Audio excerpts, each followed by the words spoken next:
வணக்கம். இன்னைக்கு online tailoring class நம்ம என்ன பார்க்க போறோம் அப்படின்னா பிகினர்ஸ்க்கான மிஷினோட ரிப்பேரிங் டிப்ஸ் தான் வந்து பார்க்க போறோம். இப்போ பாருங்க,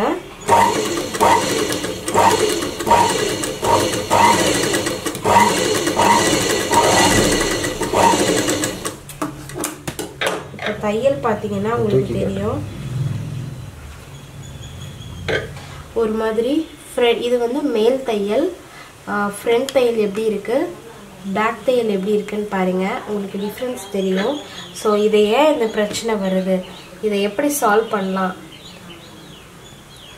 ஃப்ரண்ட் தையல் எப்படி இருக்கு, பேக் தையல் எப்படி இருக்குன்னு சொல்லு, என்ன டிஃபரன்ஸ் தெரியுது? இந்த தையல் இது வந்து ஒரு கோடு மாதிரி தெரியுதா, அதை சொல்ல. தையல் கேப் தெரியல, இது தையல் கேப் தெரியுதா, அதான் டிஃப்ரென்ஸ். எப்படி காட்டு இருக்கு, பக்கத்தில் காட்டாங்க, இவ்வளோ தூரத்தில் வச்சு இப்படி காட்டிதான் தெரியுது, பக்கத்தில் காட்டினா ஜூம் ஆகாது. ஸோ இது பார்த்தீங்கன்னா ஃப்ரண்ட் தையல்.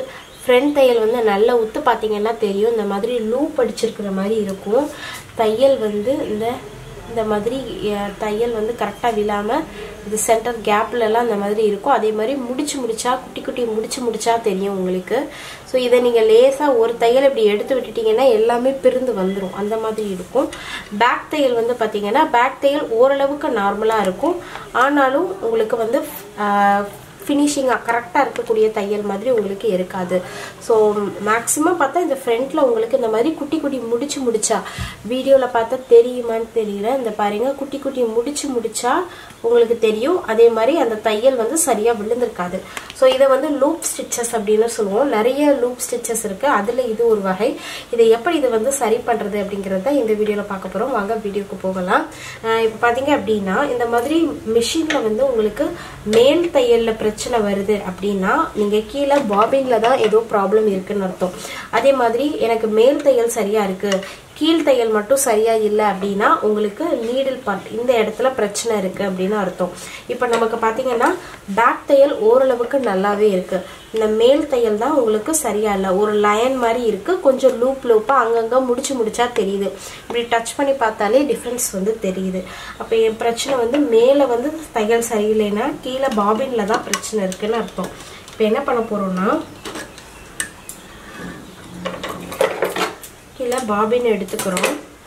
பாபின் எடுத்துட்டு இந்த மாதிரி பாருங்க, ரொம்ப லூஸா, அதாவது இந்த ஃப்ளோ வந்து எவ்வளவு லூஸா அப்படி வருதுன்னு பாருங்க. இந்த மாதிரி இப்படி ஃப்ரீயா வருது உங்களுக்கு. ஸோ இப்படி ஃப்ரீயா வர்றது தான் வந்து காரணம். இப்படி நீதியில பிடிச்சோம்னா, இப்படி நூலை பிடிச்சோம்னா இந்த இதில் இப்படி நிற்கக்கூடாது, இப்படி விழுது. ஸோ இது வந்து கரெக்டான முறையில் இன்சர்ட் ஆகலைன்னு அர்த்தம். இப்போ என்ன பண்ணணும்னா இந்த ஸ்க்ரூ இருக்குல்ல, இதில் ஒரு ஸ்க்ரூ கொடுத்துருப்பாங்க, இந்த ஸ்க்ரூவை வந்து டைட் பண்ணணும். இந்த ஸ்க்ரூ வந்து லூஸ் ஆயிடுச்சு அப்படின்னா கூட உங்களுக்கு இது பிரச்சனை வரும். ஸோ இந்த ஸ்க்ரூ வந்து டைட் பண்ணணும்.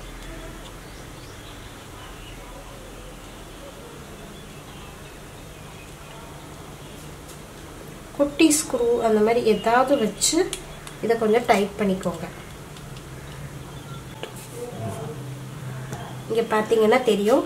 இப்போ அதை டைட் பண்ணிட்டோம். டைட் பண்ணிட்டு இந்த மாதிரி இப்படி நூலை பிடிக்கும் போது அதில் கரெக்டாக போய் இன்சர்ட் ஆயிருக்கு. ஃபர்ஸ்ட் எப்படி நம்ம பிடிக்கும் போது அந்த பாபின் கல்லண்டு வந்துச்சுன்னு பார்த்துருப்பீங்க. இப்போ இதுதான் வந்து கரெக்டான இதெல்லாம் இருக்குன்னு அர்த்தம். இப்போ இழுத்து பாருங்க, நூலை ரொம்ப டைட்டும் இல்லாமல் அதே மாதிரி ரொம்ப ஃப்ரீயாகவும் வரலாமல் மீடியமாக வருது. ஸோ இப்போ நமக்கு இது வந்து கரெக்டாக இருக்கு. இப்போ பாபினை வந்து இன்சர்ட் பண்ணிக்கலாம். அதே மாதிரி பாபின் இன்சர்ட் பண்ணும்போது டக்குன்னு ஒரு சவுண்ட் வந்து உங்களுக்கு கேட்கும், அந்த மாதிரி கேட்குதான்னு பார்த்துக்கோங்க. அப்போ தான் கரெக்டான மெத்தடில் பாபின் இன்சர்ட் பண்ணியிருக்கோம் அப்படின்னு அர்த்தம். அதுக்கப்புறமா வந்து நீடில், இந்த நீடில் வந்து பார்த்தீங்கன்னா இந்த டென்ஷனில் லைட்டாக லூஸ் பண்ணிக்கோங்க. லூஸாக இருக்குது, ஸோ அதை கொஞ்சம் மீடியமாக வச்சுக்கலாம். ரொம்ப டைட்டாக வைக்க வேண்டாம், அதேமாரி ரொம்ப லூஸாக வைக்க வேண்டாம், கொஞ்சம் மீடியமாக வச்சுக்கலாம். இப்போது கீழே பாபின்ல இருந்து இப்போ நூலை எடுத்து பார்ப்போம்.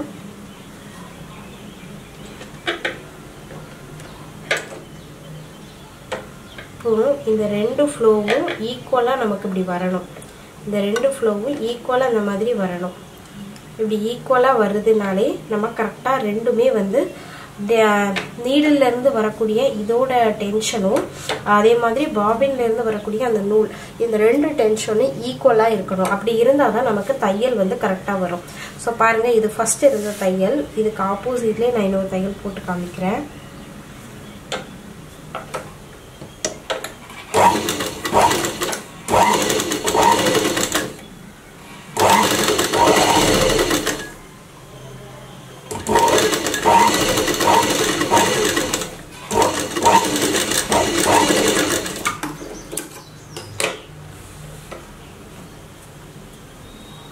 இப்போ பார்த்தீங்கன்னா தெரியும்,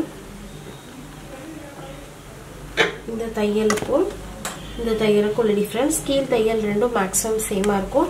இது வந்து மேல் தையல். நம்ம ஃபஸ்ட்டு சரி பண்ணுறதுக்கு முன்னாடி நமக்கு மேல் தையல் எப்படி இருந்ததுன்னு பாருங்கள். இப்போ அந்த மேல் தையல் வந்து எப்படி இருக்குன்னு பாருங்கள். அதுக்கு முன்னாடி இந்த மாதிரி குட்டி குட்டியாக அங்கங்கே முடிச்சு மாதிரி இருக்கும், கேப் இருக்கும், ஒரு லைன் மாதிரி தெரியும்.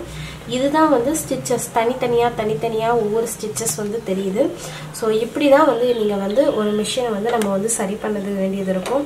ஸோ வீடியோவில் பார்த்தீங்கனாலே தெரியும் இந்த ரெண்டு ஸ்டிச்சஸ்க்குமான டிஃப்ரென்ஸ் என்ன அப்படிங்கிறத. ஸோ கண்டிப்பாக இந்த வீடியோ உங்களுக்கு பிடிச்சிருக்கும் அப்படின்னு நினைக்கிறேன்.